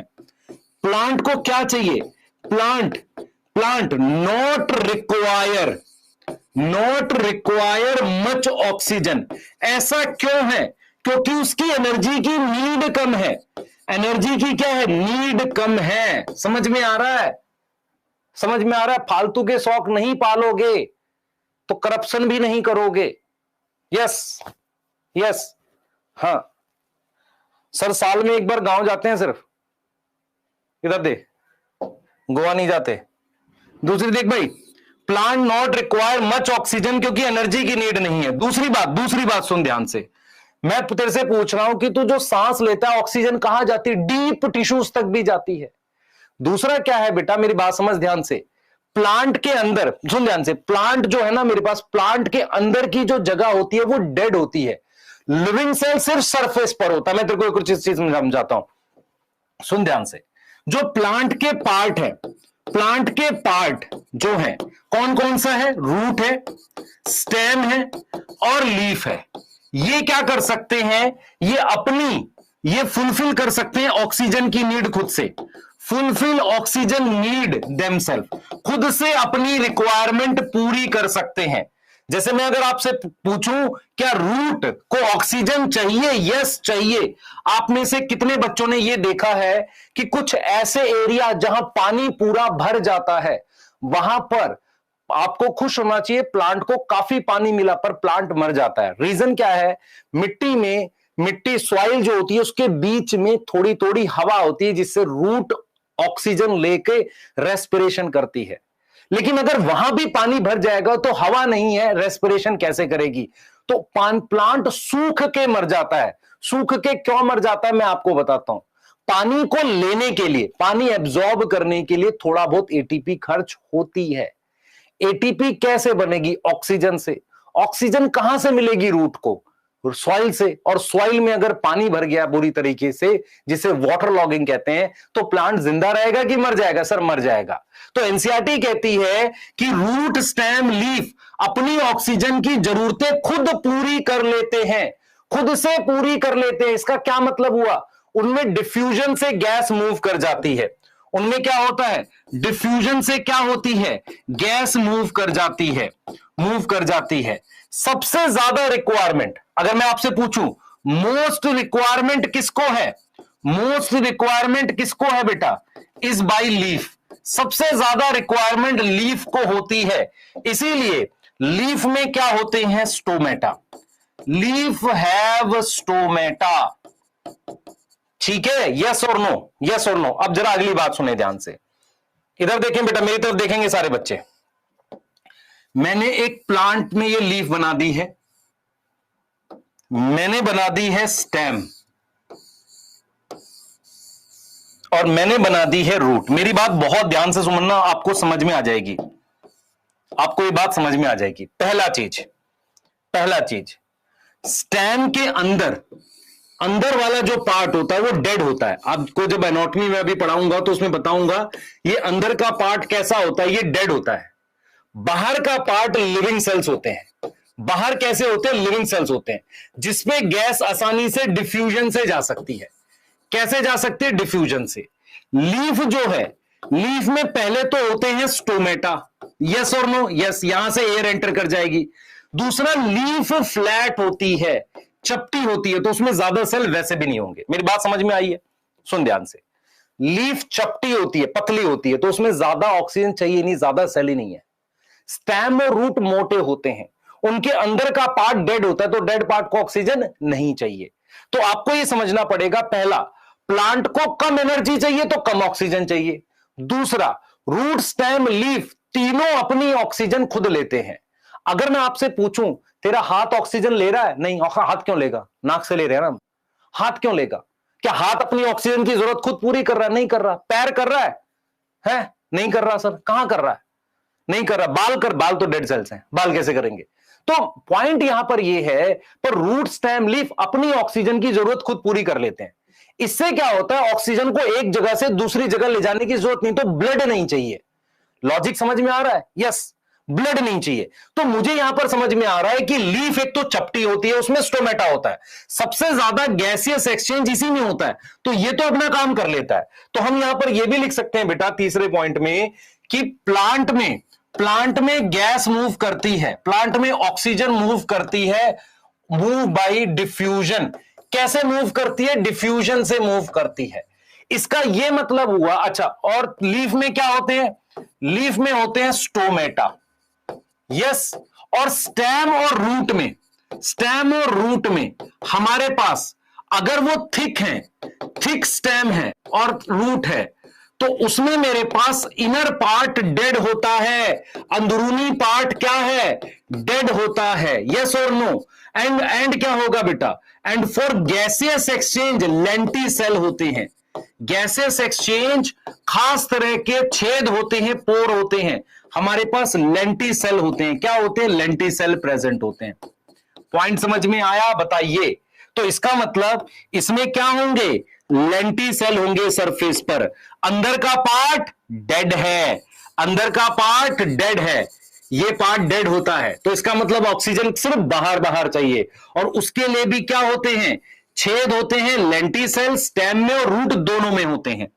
यहां भी होंगे, यहां भी होंगे। समझ में आया? तो हम यहां पर यह सवाल पूछ रहे हैं, क्या प्लांट सांस लेता है? सवाल गलत है। प्लांट सांस नहीं लेता, प्लांट को ऑक्सीजन चाहिए, क्योंकि वो भी रेस्पायर करता है। तो प्लांट को ऑक्सीजन चाहिए, यस। वो गैसेस एक्सचेंज करता है, यस। रेस्पिरेटरी सिस्टम होता है, नो। प्लांट को ज्यादा ऑक्सीजन नहीं चाहिए, क्यों? क्योंकि उसकी एनर्जी की रिक्वायरमेंट कम है। प्लांट का जो पार्ट है रूट स्टेम लीफ अपना काम खुद चला देता है। तीसरा, प्लांट का जो इनर पार्ट होता है वो डेड होता है, और बाहर वाले पार्ट में कुछ खास तरह के छेद, पोर होते हैं। उनमें से एक है स्टोमेटा और दूसरा है लेंटिसेल। लेंटिसेल कहां होते हैं? स्टेम में भी और रूट में भी। कोई डाउट है किसी को? बताइए, किसी प्रकार का कोई डाउट है?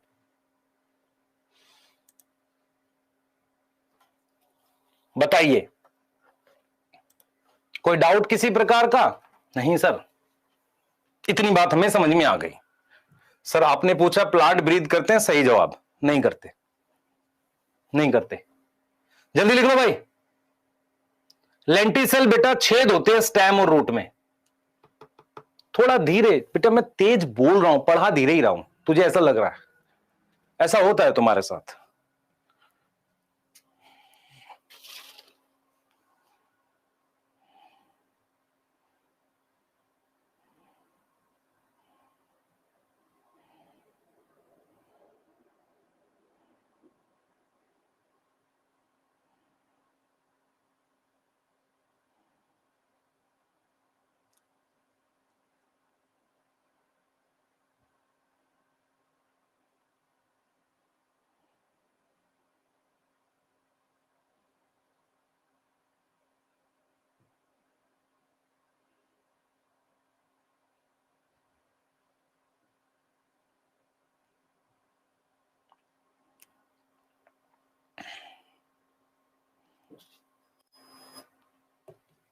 हो गया? हो गया? हो गया?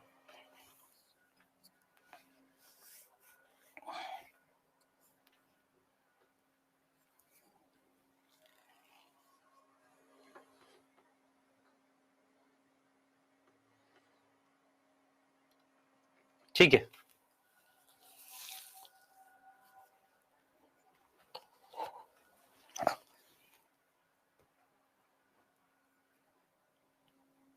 लिख लो बेटा।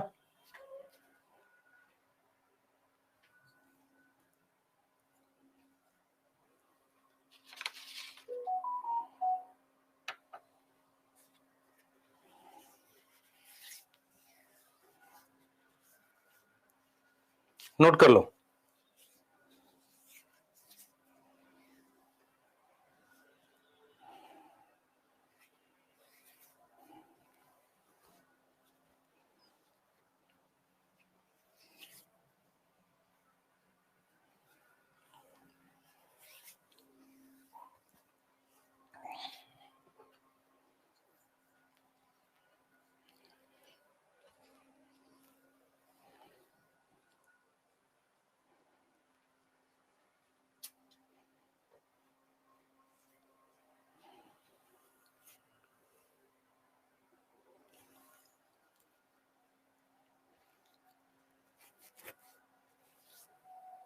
लिख लो बेटा।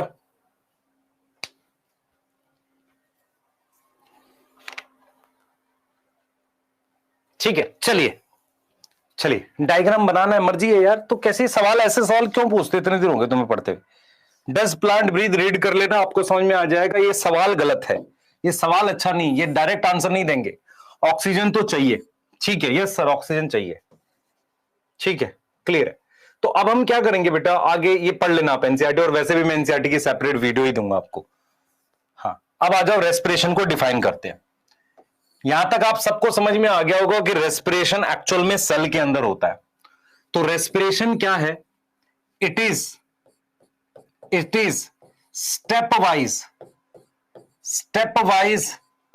Oxidation.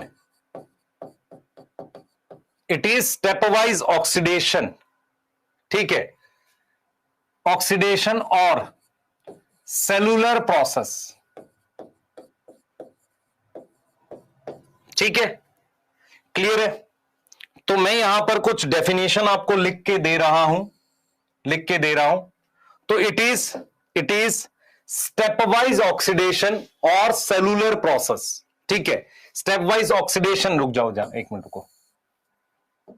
Step wise oxidation of food which produce energy stored in form of ATP, ठीक है। अब मैं आपसे कुछ बेसिक फीचर लिखूंगा रेस्पिरेशन के, सुनना। पहला, it is oxidation. Now what is oxidation, आप सबको पता है। What is oxidation according to chemistry? Sir removal of electron, yes sir, और एडिशन ऑफ, ये आपको मैं दिखा दूंगा, एडिशन ऑफ ऑक्सीजन और एक तरीके से रिमूवल ऑफ हाइड्रोजन। तो हम इलेक्ट्रॉन ना लिख के हाइड्रोजन लिख देते हैं, यस और नो? Yes sir. तो अगर मैं ये वाली बात हटा दूं तो आपको ऑक्सीडेशन समझ में आएगा? हां सर आ जाएगा। दूसरा, स्टेप वाइज ऑक्सीडेशन है। क्या है? स्टेप वाइज ऑक्सीडेशन है। इससे क्या होगा? इससे क्या होगा? इससे क्या होगा? Energy can be trapped. Energy can be trapped, हमेशा याद रखो। अगर मुझे, याद करो केमिस्ट्री में तुमने पढ़ा था, अगर किसी स्टेप को रिवर्सिबल करना है तो उसको स्लो करना पड़ेगा। या अगर मुझे एनर्जी पकड़नी है, जैसे मैं आपसे पूछूं, आप अपने सिलेंडर में कितनी एनर्जी रखते हो जो घर में खाना पकाते हैं? सर काफी होती है और धीरे धीरे जलाते हैं, इसलिए अच्छी खासी एनर्जी महीने भर में यूज होती है। ब्लास्ट करते हैं, एक ही बार में सारी एनर्जी निकल जाएगी। क्या हम उसे किसी काम में ले पाएंगे? नहीं। तो अगर मुझे एनर्जी को ट्रैप करना है तो धीरे धीरे रिलीज होनी चाहिए, इसलिए हम लिखते हैं स्टेप वाइज ऑक्सीडेशन। तीसरा, ये कैटाबोलिज्म है, कैटाबोलिक प्रोसेस है। कैटाबोलिक का मतलब होता है ब्रेकडाउन। क्या है ये? ब्रेकडाउन है। यस और नो? Yes sir. यस और नो? यस। और क्या ये फिजिको केमिकल प्रोसेस है? यस। क्या ये फिजिको केमिकल प्रोसेस है? क्योंकि इसमें गैस भी आती है ना। यस, फिजिको केमिकल प्रोसेस ये भी है, जैसे वो है। ठीक है, क्लियर है। क्या इसमें एंजाइम यूज होते हैं? क्या इसमें एंजाइम यूज होते हैं? यस होते हैं। तो इसका मतलब ये कैसा प्रोसेस है? एंजाइमेटिक प्रोसेस है। कैसा प्रोसेस है? एंजाइमेटिक प्रोसेस है। इसमें एंजाइम यूज होंगे। और एक बहुत इंपॉर्टेंट चीज है, क्या इसमें सेल चाहिए? सेलुलर प्रोसेस है। कैसा है बेटा? सेलुलर। सेल के अंदर होगा। यस और नो बताओ? सेल के अंदर होगा, इसको एंजाइम चाहिए, फिजिको केमिकल प्रोसेस है, स्टेप वाइज ऑक्सीडेशन है, कैटाबोलिक प्रोसेस है। कैटाबोलिक मतलब चीजें टूट रही हैं। यस। सेलुलर का मतलब सेल के अंदर होगा। कह रहा सर की सैलरी 40 करोड़ है, दिलवा दे यार। क्या कर रहा है? तुझे लग रहा है? मान ले मेरे से पूछेगा कि सर आपको पैसे देते तो सबसे पहले खेती करूंगा, सब कुछ छोड़ के मस्त खेती करूंगा, शाम में 2 क्लास ऑनलाइन फ्री और एकदम खेती करूंगा। क्यों? मुझे वही पसंद है। हाँ, और उसमें से कुछ पैसे खर्च करके तुझे पास बुलाऊंगा और डेली 2 घंटा तुझे जॉब पे रख लूंगा। और जॉब क्या होगी? सुबह 2 घंटा आप खाएगा और शाम में 2 घंटा। हाँ, उसमें से 1 करोड़ में तुझे भी दे दूंगा। ठीक है, खुश?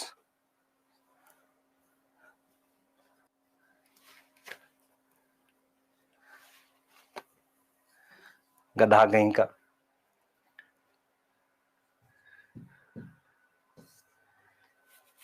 कब समझेगा तुम?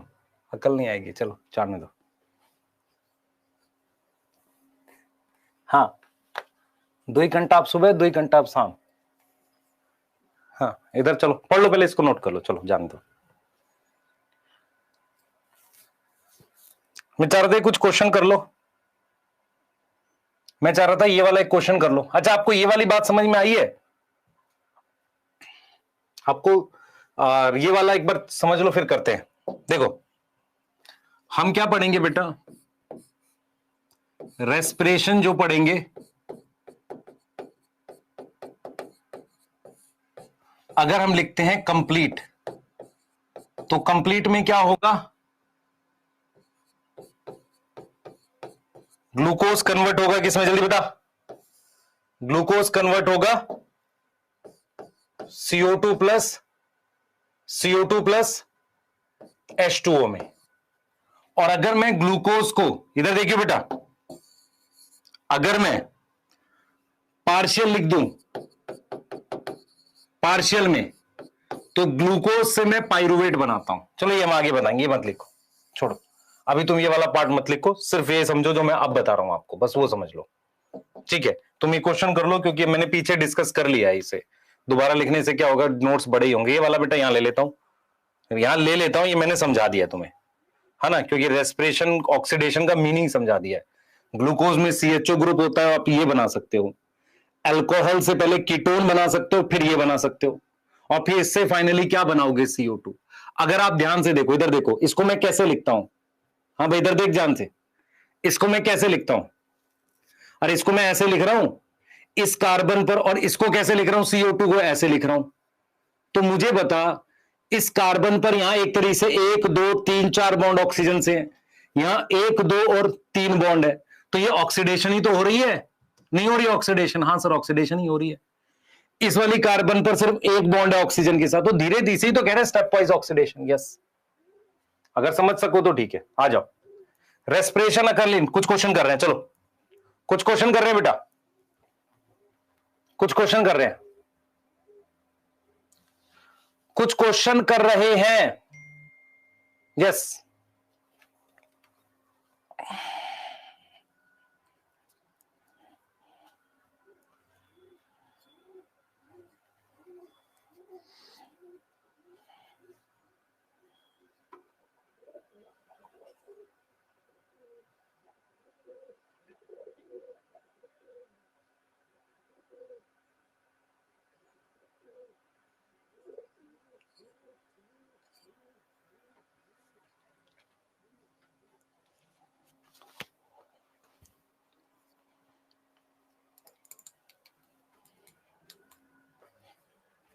चलो पहले क्वेश्चन करते हैं। Respiration occur in all cell, इसमें लिविंग भी आ जाता है, डेड भी आ जाता है। चलो, ऑल ऑर्गेनिज्म, ये ठीक है, ऑल लिविंग सेल। ऑर्गेनिज्म में भी कहां होता है? लिविंग सेल में। सी ज्यादा ठीक है। अच्छा, अगर तुम्हें आंसर मिले, यहां डी लगा सकते हो, ऑल। देखो ये तीनों ठीक है, लेकिन इन तीनों में ज्यादा ठीक कौन सा है? बी। मेरी बात सुन, अगर ऑल मिले तो ऑल लगा दे, और अगर तुझे ये तीनों अलग अलग करने हो, मान लो यहां डी ऑप्शन में नन है, तो बेस्ट है मेरे पास ऑल लिविंग सेल। अब समझ में आया question? Which of the following occur in all organism? सभी ऑर्गेनिज्म में रेस्पिरेशन होता है। Common in virus and living organism. Respiration common नहीं है, ना फोटोसिंथेसिस कॉमन है। जेनेटिक मटेरियल का होना कॉमन है। बी आएगा। चेक कर लो सारे आंसर्स। आंसर समझ में आए? एक लिख रहा है सर ऑल लिविंग। अरे गधा, मैं कह रहा हूं, एक मेरी बात सुन ध्यान से। ये तो ठीक है बात, मैंने लिविंग और डेड दोनों लिख दिए, तो इसका केस है। पर सारे सेल का मतलब, सारे सेल का मतलब सारे तरह के सेल। अब मैं यहां पर देख, मेरी बात सुन, ये ठीक है, ये ठीक है, ये लगभग ठीक है, इसमें ऑल पे गया। अब इन तीनों में से सिलेक्ट करना हो तो फिर मेरे पास बेस्ट क्या रहेगा? सेकंड रहेगा। क्वेश्चन की भावनाओं को समझ। हाँ, यस। अब यहां पे बी क्यों लगाया? क्योंकि रेस्पिरेशन वायरस में नहीं होता, सभी लिविंग सेल में होता। चलिए आगे चलेंगे, आगे चलेंगे बेटा। आगे हम बात करने वाले हैं कॉन्सेप्ट ऑफ रेस्पिरेटरी सबस्ट्रेट की। अब मेरी बात बहुत ध्यान से सुनना। हमने लिखा था रेस्पिरेशन क्या है? इस स्टेप वाइज ऑक्सीडेशन है, ऑक्सीडेशन ऑफ फूड। और उसको मैं लिख सकता हूं, फूड कुछ भी हो सकता है, ठीक है, फूड लिख दिया मैंने। अब मेरी बात सुनो, यहां पर फूड का मतलब है is equal to respiratory substrate. Respiratory substrate है। ये क्या होता है? मेरी बात सुनो, ये क्या होता है? ये एक ऑर्गेनिक कंपाउंड होता है। ये क्या होता है? ऑर्गेनिक कंपाउंड होता है which can undergo respiration. Yes or no? Yes sir. Yes or no? Yes sir. तो फूड जो है वो एक रेस्पिरेटरी सबस्ट्रेट है, ऑर्गेनिक कंपाउंड है, विच कैन अंडरगो रेस्पिरेशन, जिसकी रेस्पिरेशन हो सकती है। इसमें क्या होता है? कार्बन की चेन होती है। कार्बन की चेन का मतलब कार्बन का स्केलेटन होता है। यस और नो? Yes sir. इसके एग्जाम्पल मेरे पास क्या क्या होते हैं? कार्बोहाइड्रेट होते हैं, ये कार्बोहाइड्रेट होते हैं, प्रोटीन हो सकता है, फैट हो सकता है, अमीनो एसिड हो सकता है। अच्छा, प्रोटीन और अमीनो एसिड एक ही बात हो गई। और मेरे पास कोई ऑर्गेनिक एसिड हो सकता है। ये वो हैं जो एनर्जी बना सकते हैं। आपसे मैं एक सवाल पूछूंगा, उसके बाद आप इसको लिखना, और आपको ज्यादा समझ आएगा जब मैं ये सवाल पूछ लूंगा आपसे। मैं किसी की वो नहीं कर रहा, पर मैं आपसे सवाल पूछ रहा हूं एक। आप में से कितने बच्चों ने सोना चांदी च्यवनप्राश के बारे में सुना है? कितने बच्चों ने सोना चांदी च्यवनप्राश के बारे में सुना है? यस, सुना है सर। क्या मैं सोना खा लूं तो मुझे एनर्जी मिलेगी? यस और नो? यस और नो?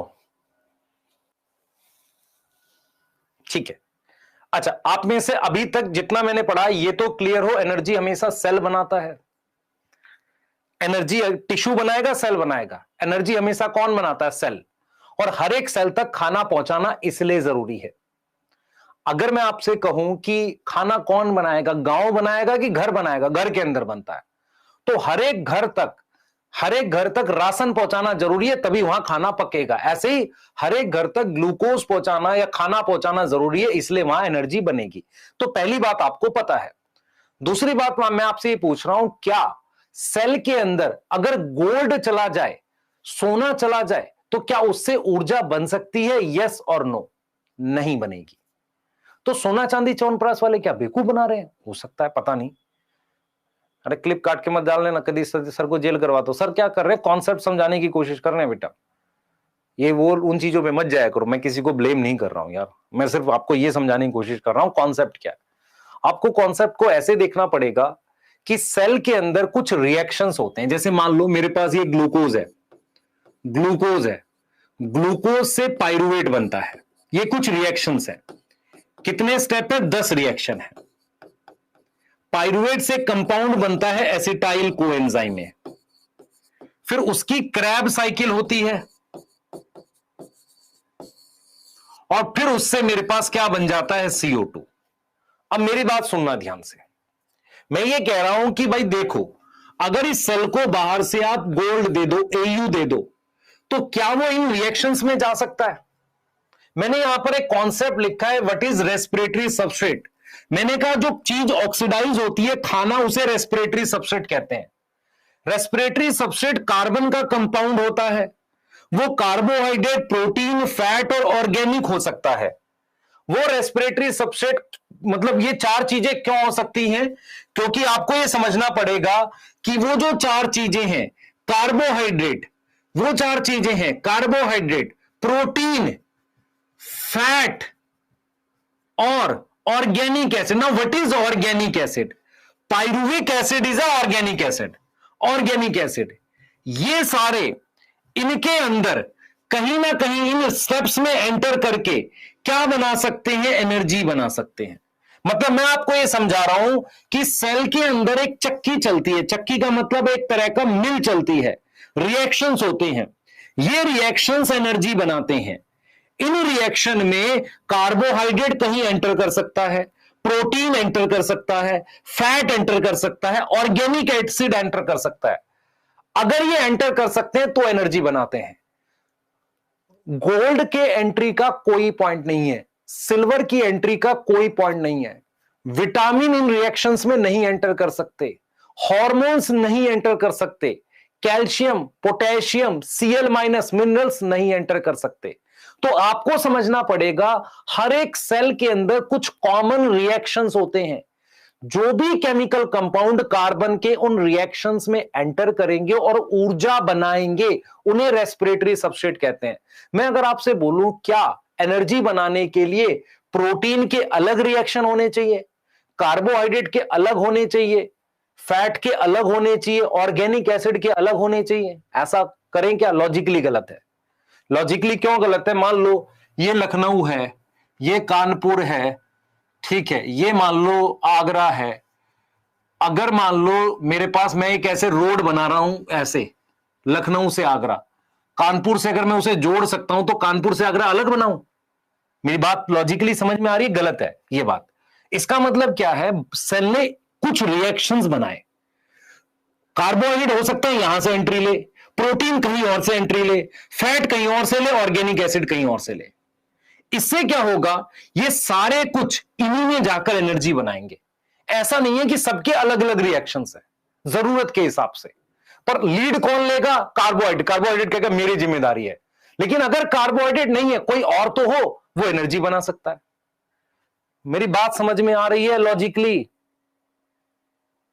लॉजिकली समझ में आ रही है? लॉजिकली समझ में आ रही है बात? तो अगर मैं आपसे पूछूं रेस्पिरेटरी सबस्ट्रेट क्या है? ये वो ऑर्गेनिक कंपाउंड है जो कार्बन का बना है। ये कार्बोहाइड्रेट हो सकते हैं, प्रोटीन हो सकते हैं, फैट हो सकते हैं, ऑर्गेनिक एसिड, एनर्जी लिख दिया, ऑर्गेनिक एसिड हो सकते हैं। और ये सब क्या होंगे? ये सब क्या करते हैं? एंटर करते हैं किसमें? Enter into respiratory pathway. Pathway मतलब रिएक्शंस। रेस्पिरेटरी पाथवे में एंटर करते हैं और क्या प्रोड्यूस करते हैं? प्रोड्यूस करते हैं एनर्जी जो एटीपी में स्टोर होती है। यस और नो? अब कौन सी चीज रेस्पिरेटरी सबस्ट्रेट नहीं होती? पानी। पानी इन रिएक्शंस में एनर्जी नहीं बनाता। Minerals like sodium, potassium, calcium. Hormones, insulin energy नहीं बनाता है बेटा, हार्मोन। और विटामिन्स, ये एनर्जी नहीं बनाते, नॉट प्रोड्यूस एनर्जी, ये एनर्जी नहीं बनाते। तो ये रेस्पिरेटरी सबस्ट्रेट नहीं है।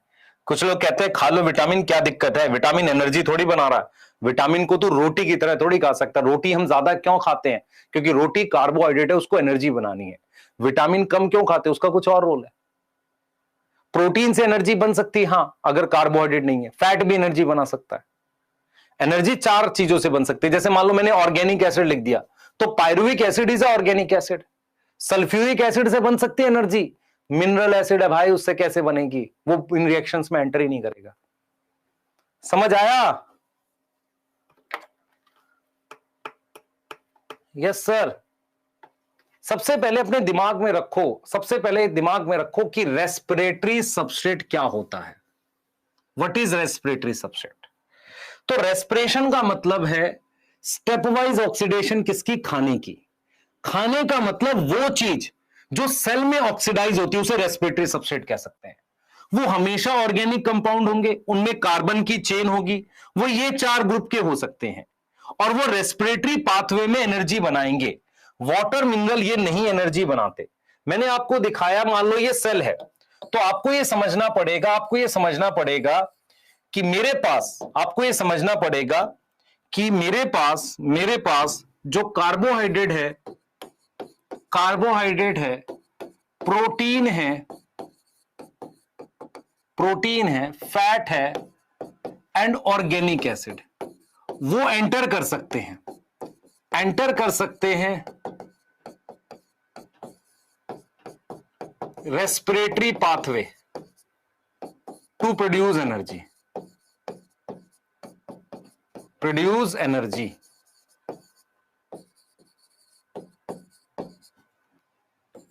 क्लियर है?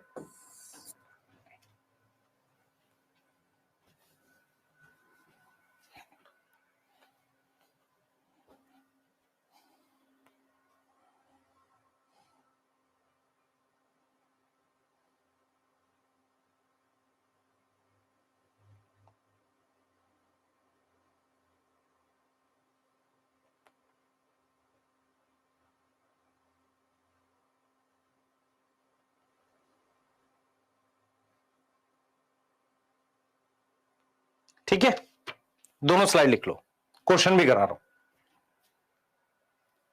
दोनों स्लाइड लिख लो, क्वेश्चन करा रहा हूं। और ये प्रोड्यूस नहीं करते, नॉट प्रोड्यूस एनर्जी, तो ये क्या है? Not respiratory substrate.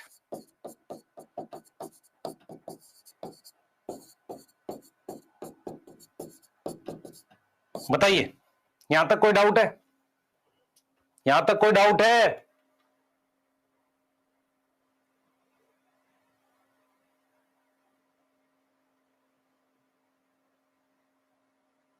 बेटा मैं, पता है तेरे को, डायरेक्ट मैं, तू समझ, मैं कुछ चैप्टर के बेसिक्स बता रहा हूं। पानी एनर्जी नहीं बनाता कभी भी, मैं चैप्टर के बेसिक्स बता रहा हूं। कुछ लोग कहते हैं कि इस तरह की वीडियोस आप देखते हो नेट पे कि वो लोहा खा रहा है। लोहे का क्या होगा भाई? मैं तुझसे पूछूं, क्या लोहा तेरे पेट में जाके डाइजेस्ट होता है? कोई एंजाइम ही नहीं है जो लोहे को डाइजेस्ट कर सके। तो वो इकट्ठा हो जाएगा पेट में, नुकसान करेगा वो जाके। क्या वो एब्जॉर्ब हो सकता है? चलो करवा लेते हैं। मान लो लोहा आयरन एब्जॉर्ब हो गया, अब एब्जॉर्ब होके कहां जाएगा सर? ब्लड में रहेगा। तो क्या सेल उसे ले सकता? अगर सेल ने नहीं लिया तो किडनी एक्सक्रीट कर दे, नहीं करा तो ब्लड में पड़ा रहेगा। फिर मान ले ब्लड में, पाइप में पड़ा रहा, तो ब्लड ले जाके उसे कहीं पार्क कर देगा किसी टिश्यू में, नुकसान पहुंचेगा।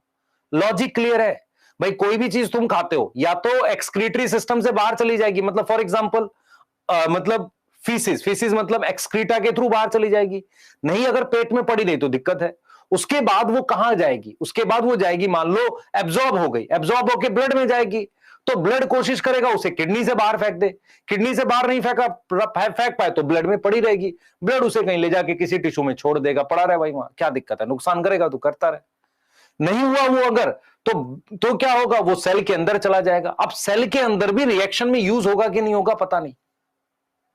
सही है? और तुम जो दवाई खाते हो जो सेल के अंदर काम करती है, वो कैसी होती होगी? मान लो तुमने दवाई खाई, तो सबसे पहले वो एब्जॉर्ब होकर किस में जाएगी? ब्लड में। ब्लड के थ्रू किस में जाएगी? सेल के पास जाएगी। और सेल जो है ना, अगर उसने उस मेडिसिन को अंदर ले लिया तब वो काम करेगी।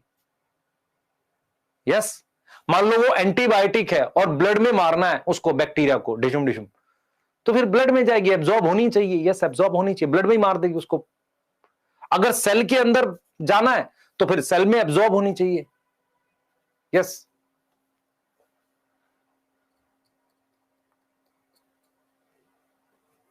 ठीक है, नेक्स्ट स्लाइड लिख लो, जल्दी से आगे चल रहे हैं, क्वेश्चन करेंगे इसका। सर आयरन टैबलेट का मतलब उसमें वो आयरन की फॉर्म होती है जो एब्जॉर्ब होती है, टैबलेट में वो चीज डाली जाती है जो एब्जॉर्ब हो सकती है। हाँ,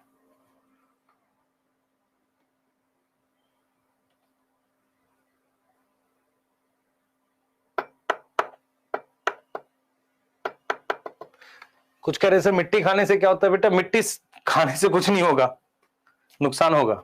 चल आगे चलते हैं। कुछ कह रहे सर मेरी देश की मिट्टी मजबूत, भाई मिट्टी सिलिका होती है। हाँ, देश की मिट्टी की बात नहीं है इसमें।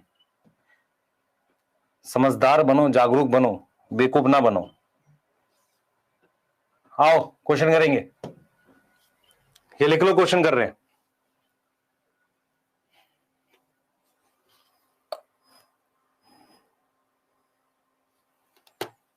चलो आओ क्वेश्चन करेंगे। आओ ये लिखो, which is not respiratory substrate, बता भाई, which is not respiratory substrate? Pyruvate, calcium, glucose, amino acid. बता पहले क्वेश्चन का आंसर बता, पहले क्वेश्चन का आंसर बता। Which is not respiratory substrate? Calcium, yes, क्योंकि मिनरल है। देख तेरे को रट्टा थोड़ी मारना, देख मेरी बात सुन, टॉपिक ने तेरे को एक लॉजिक दिया, mineral are not respiratory substrate, तो तू बीमाक कर रहा है। अब यहां पर पूछा इसमें से रेस्पिरेटरी सबस्ट्रेट कौन कौन से हैं? ग्लूकोज है, यस। पायरुविक एसिड है, यस। पाल्मिटिक एसिड है, यस। एमएन नहीं है, सीएल नहीं है, ये क्या है सर? विटामिन से आता है। एनएडी किससे आता है? विटामिन नियासिन से आता है, ये नहीं है। ग्लाइसिन हो सकता है, यस, अमीनो एसिड। स्टार्च हो सकता है, यस। H2O होगा, नहीं। विटामिन ए होगा, नहीं, विटामिन है। ग्लूकागोन क्या है? हार्मोन है, ये होगा, नहीं होगा। तो मेरे पास कितने आ गए? 1 2 3 4 5। डन है? समझ में आया? ग्लूकागोन क्या है? ग्लूकागोन सर हार्मोन है। हार्मोन रेस्पिरेटरी सबस्ट्रेट नहीं हो सकते। ऑल दो मान ले मैं तेरे से कहूं कि हार्मोन, देख पहली बात तो हार्मोन कोई भी प्रोटीन, सॉरी कार्बोहाइड्रेट होता ही नहीं है। हार्मोन प्रोटीन होते हैं। एक तरफ हम कह सकते हैं कि प्रोटीन एनर्जी बनाती है, पर कौन सी प्रोटीन एनर्जी बनाती है? जो तू खा रहा है नहीं, नॉर्मली जो बॉडी में है वहां से निकाल लेते हैं। दूसरी चीज क्या है बेटा, अगर मैं प्रोटीन से एनर्जी बनाने लगूंगा तो बॉडी में जो हार्मोन है ना, वो कम अमाउंट में नहीं चाहिए। तूने जूलॉजी में पढ़ा, ट्रेस अमाउंट में चाहिए। जैसे मैं तुझे एग्जांपल बताता हूं, घर में खाना खाते हैं ना, सब्जी कटोरी भर के खाते हैं, अचार कितना खाते हैं? थोड़ा सा। अगर अचार को सब्जी की तरह से खाएं तो ज्यादा चाहिए ना। हार्मोन केमिकली प्रोटीन है, मानते हैं, पर वो कभी भी एनर्जी नहीं बनाएगा। अगर वो एनर्जी बनाने लगेगा तो बहुत सारा वहां यूज हो जाएगा, तो हार्मोन ज्यादा अमाउंट में चाहिए ना ग्लैंड से, फिर ट्रेस में कैसे रह गया? भाई हार्मोन कम अमाउंट में होता है ना ब्लड में। हाँ भाई,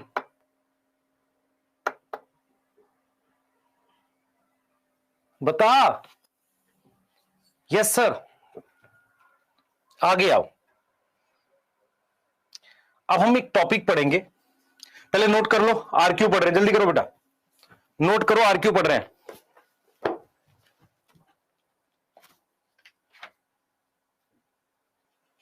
जल्दी करो बेटा।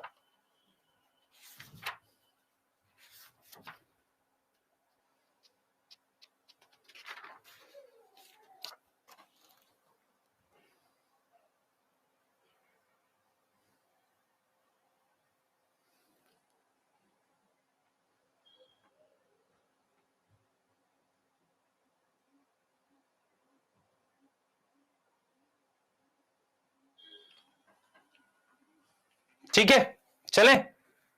एक टॉपिक बता रहे, आरक्यू क्या होता है, ध्यान सुनेंगे। रेस्पिरेटरी सबस्ट्रेट की बात करिए तो आरक्यू बनता है।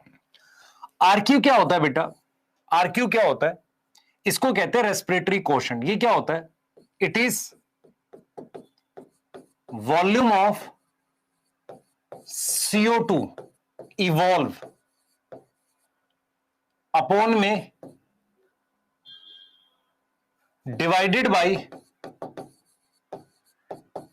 Volume of O2 absorb. मान लो, मुझे एक चीज बताना, ये सेल है, ये क्या है? एक सेल है। सही है, सेल से मिलके मेरे पास क्या बन सकता है, टिश्यू बन सकता है। यस और नो? यस सर, ये टिश्यू भी बन सकता है। तो चाहे सेल ले लो चाहे टिश्यू ले लो, कितनी ऑक्सीजन गई और कितना CO2 बाहर आया, ऐसे टिश्यू के लिए कितनी ऑक्सीजन गई कितना CO2 बाहर आया, उसका एक वॉल्यूम होता है। तो आरक्यू क्या होता है बेटा, आरक्यू क्या होता है, ध्यान से सुनेंगे, आरक्यू क्या होता है, volume of CO2 evolve upon में वॉल्यूम ऑफ O2 कंज्यूम। इसको हम क्या बोलते हैं, आरक्यू। इसको हम क्या बोलते हैं बेटा, आरक्यू बोलते हैं। इसको हम क्या बोलते हैं, आरक्यू बोलते हैं। समझ में आ रहा है?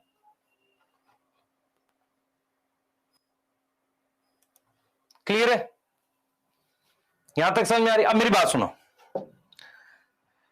आरक्यू की वैल्यू, मेरी बात सुनना ध्यान से, आरक्यू की एक वैल्यू आती है जो बताती है, वो बताती है give detail of type of respiration, कि क्या रेस्पिरेशन हो रहा है, and type of respiratory substrate, type of respiratory substrate, क्या रेस्पिरेटरी सबस्ट्रेट यूज कर रहे हैं। फॉर एग्जाम्पल, इधर ध्यान दे बेटा, फॉर एग्जाम्पल अगर मैं इधर देखो बेटा, अगर मैं बात कर रहा हूं इसकी, अगर मैं बात कर रहा हूं कार्बोहाइड्रेट की, ग्लूकोज की, आप में से कितने बच्चों ने ये रिएक्शन पढ़ा है? अगर मैं ग्लूकोज की बात कर रहा हूं, ये रिएक्शन पढ़ा आपने, C6H12O6 प्लस 6O2 रेस्पिरेशन में, 6H2O प्लस 6CO2, ये पढ़ा है। अब इसके हिसाब से अगर आरक्यू निकालोगे तो क्या आएगा बताओ, आरक्यू क्या आएगा, कार्बन डाइऑक्साइड कितना है, CO2 कितना है, 6 CO2 है, और ये कितना है, 6O2 है, 1 आ गया। तो आपको करना पड़ेगा कि अगर कार्बोहाइड्रेट यूज होता है, अगर कार्बोहाइड्रेट यूज होता है तो उसका आरक्यू क्या आएगा, 1 आएगा। आरक्यू क्या आएगा, 1 आएगा बेटा, ये ध्यान रखेंगे। तो आरक्यू की वैल्यू डिपेंड करती है रेस्पिरेटरी सबस्ट्रेट और टाइप ऑफ रेस्पिरेशन पे। यस। अब मान लो हम बात करते हैं किसकी, हम बात करते हैं किसकी, प्रोटीन की और फैट की। किसकी बात करते हैं, प्रोटीन की। प्रोटीन के लिए आता है 0.9, और फैट जिसमें आ सकता है फैटी एसिड भी, फैटी एसिड भी आ सकता है, उसके लिए आता है 0.7। तुम्हारी एनसीईआरटी ने ट्राइपाल्मिटिन दिया है, तो मुझे बताओ, इसमें मुझे बताओ लेस देन 1 है दोनों में। लेस देन 1 का क्या मतलब है, कौन बताएगा? लेस देन 1 का मतलब क्या है, मोर क्या चाहिए, ज्यादा क्या चाहिए, मोर ऑक्सीजन रिक्वायर, ज्यादा ऑक्सीजन चाहिए। यस और नो? मेरी बात समझो ध्यान से बेटा, RQ1 का मतलब ऑक्सीजन और CO2 बराबर है। यहां पर RQ फैट का लेस देन 1 है, 0.7, प्रोटीन का 0.9, इसका मतलब ज्यादा ऑक्सीजन चाहिए। इसीलिए फैट को रेस्पिरेटरी सबस्ट्रेट यूज नहीं करते, क्योंकि उसमें ऑक्सीजन ज्यादा चाहिए। उसमें क्या चाहिए, ऑक्सीजन ज्यादा चाहिए। Yes, yes. अगर मैं बात करता हूं कुछ ऑर्गेनिक एसिड की, oxalic acid, malic acid, succinic acid, ये ऑर्गेनिक एसिड है, इनका RQ मोर देन 1 है, मोर देन 1 होता है। वैल्यू याद करने की जरूरत नहीं है। अब जरा मैं आपसे पूछूं, मुझे बताओ एनाएरोबिक रेस्पिरेशन में क्या होगा, एनाएरोबिक रेस्पिरेशन में क्या होगा, ये बताओ जल्दी से मुझे बताना। क्या चीज जीरो आएगी, CO2 अपॉन में ऑक्सीजन रहता है, तो CO2 की कुछ वैल्यू आएगी, ऑक्सीजन 0 आएगी। तो किसी चीज को 0 से डिवाइड करेंगे क्या आएगा, इन्फिनिटी। अरे बोलो, इन्फिनिटी आता है क्या? आएगा, इन्फिनिटी आएगा, ठीक है। अच्छा मान लो ये चीज समझ में आ रही है बेटा? तो आपको कुछ वैल्यूज याद करनी। मान लो मैं बात करता हूं कैम प्लांट्स की। कैम प्लांट्स में डे टाइम में, हाँ भाई, कैम प्लांट्स में डे टाइम में क्या होगा, क्या जीरो होता है? CO2 जीरो है, कुछ बाहर ही नहीं आ रहा है ना, कुछ बाहर नहीं आ रहा, तो वहां पे RQ क्या आ जाएगा? जीरो, ठीक है। पर तुमसे ये सब पूछेगा नहीं, कैम की जरूरत नहीं है, तुम खाली इसकी याद करो RQ वैल्यू। तुम्हारे सिलेबस में ट्राई पाल्मिटिन, मैं फिर बता रहा हूं तुम्हें कैसे पहचानना है, मुझे मेरी तरफ देखो। C55 H30 O50 C55 S32 O3, इनके RQ को प्रिडिक्ट करे जरा थोड़ा थोड़ा। इसका RQ क्या होगा, इसका RQ क्या होगा, अपने दिमाग से बताना, सोच के बताना। सर कार्बन और ऑक्सीजन की संख्या लगभग बराबर है, ये कार्बोहाइड्रेट है, इसलिए RQ 1 आएगा। लॉजिक ये है, ऑक्सीजन का नंबर बहुत कम है कार्बन से, ये फैट है, तो फैट का RQ क्या आएगा सर? 0.7 आएगा। अगर आपको कोई फॉर्मूला देके RQ पूछे और आपको पता ना हो वो क्या है, तो आप तुक्का मार सकते हो। कैसे? कार्बन और ऑक्सीजन के नंबर से। समझ आया?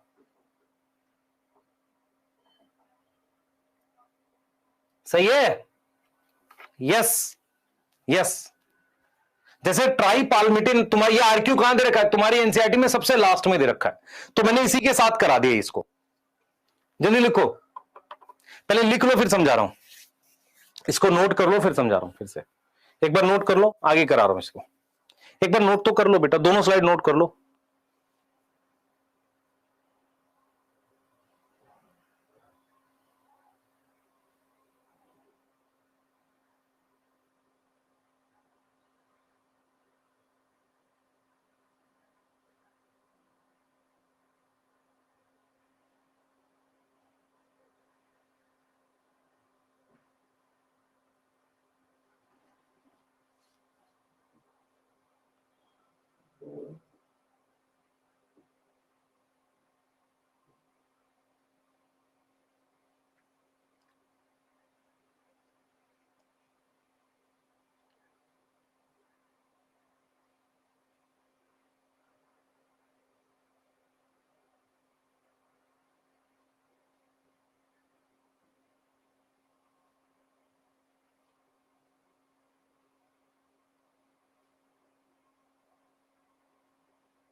ठीक है, ठीक है। अब आ जाओ, ये नोट कर लो फिर बात करते हैं, ये नोट कर लो फिर बात करते हैं। कल पहले ये तो लिख ले, कल परसों करता रहता है दिन भर, लिख तो ले।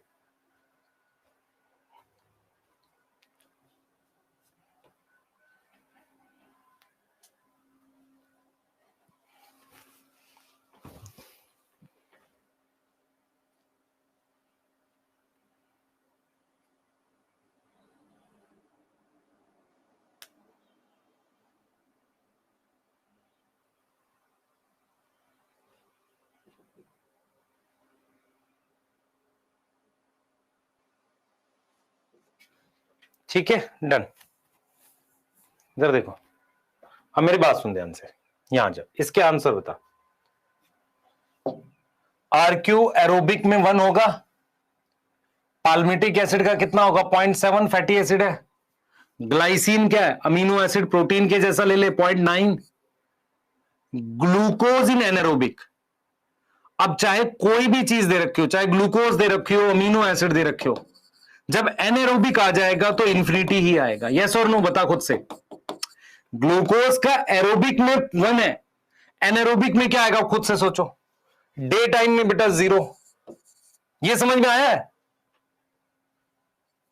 ये समझ में आया भाई? मैं यहां ग्लूकोज की जगह फैट भी लिख दूं, लेकिन एनारोबिक में तो यही होगा ना, इन्फिनिटी। यस यस, रिपीट बेटा, दिमाग कहां है तेरा? मैंने लिखा आउटर पार्ट डेड है, नहीं आउटर लिविंग होता है, इनर पार्ट डेड है। उसको ठीक कर लो डायग्राम को, ऐसा लिखा है, इनर पार्ट डेड लिखा है, आउटर कहां लिखा है? आउटर तो लिविंग होता है, इनर पार्ट डेड है।